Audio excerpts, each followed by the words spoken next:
ഇത്തവണ വാലന്റൈൻസ് ഡേക്ക് ഡബിൾ ഹോഴ്സിന്റെ instant tender coconut sago payasam mix കൊണ്ട് ഒരു അടിപൊളി പായസം ഉണ്ടാക്കിയാലോ?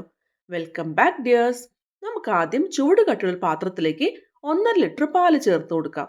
ഇത് നമുക്ക് ഹൈ ഫ്ലെയിമിൽ വെച്ച് നന്നായിട്ടൊന്ന് തിളപ്പിച്ചെടുക്കാം. ഇടയ്ക്കൊന്ന് ഇളക്കി കൊടുക്കാനായിട്ട് മറക്കരുത്. ഇപ്പോൾ ദാ പാലൊക്കെ ഒന്ന് തിളച്ച് വരുന്നുണ്ട്. ഇനി നമുക്ക് ഫ്ലെയിം ഒന്ന് ചെറുതാക്കി വെക്കാം. ഇനി നമ്മൾ അതിലേക്ക് നമ്മുടെ മെയിൻ ഇൻഗ്രീഡിയൻ്റ് ആയിട്ടുള്ള ഡബിൾ ഹോഴ്സിന്റെ instant tender coconut sago payasam mix ചേർത്ത് കൊടുക്കാം. അതിലൊരു പാക്കറ്റാണ് ഉണ്ടാവുക. ആ പാക്കറ്റ് ഇൻഗ്രീഡിയൻസ് മുഴുവനായിട്ട് നമുക്ക് ഇതിലേക്ക് ചേർത്ത് കൊടുക്കാം. എന്നിട്ടൊന്ന് മിക്സ് ചെയ്യാം. എന്നിട്ട് മീഡിയം ഫ്ലെയിമിൽ വെച്ച് 20 മിനിറ്റ് നമുക്കൊന്ന് കുക്ക് ചെയ്തൊന്ന് എടുക്കാം. ഇടയ്ക്കൊന്ന് ഇളക്കി കൊടുക്കാനായിട്ട് മറക്കരുത്. വളരെ എളുപ്പത്തിൽ നമുക്ക് ഉണ്ടാക്കിയെടുക്കാൻ പറ്റുന്ന ഒരു അടിപൊളി ഇൻസ്റ്റന്റ് പായസം മിക്സാണ് ഈ ഡബിൾ ഹോഴ്സിന്റെ ഈ ഒരു ടെൻഡർ കോക്കനട്ട് പായസം മിക്സ്. ഇപ്പോൾ നമ്മുടെ സാഗോ അഥവാ ചവ്വരിയൊക്കെ നന്നായിട്ടൊന്ന് വെന്തൊക്കെ വന്നിട്ടുണ്ട്.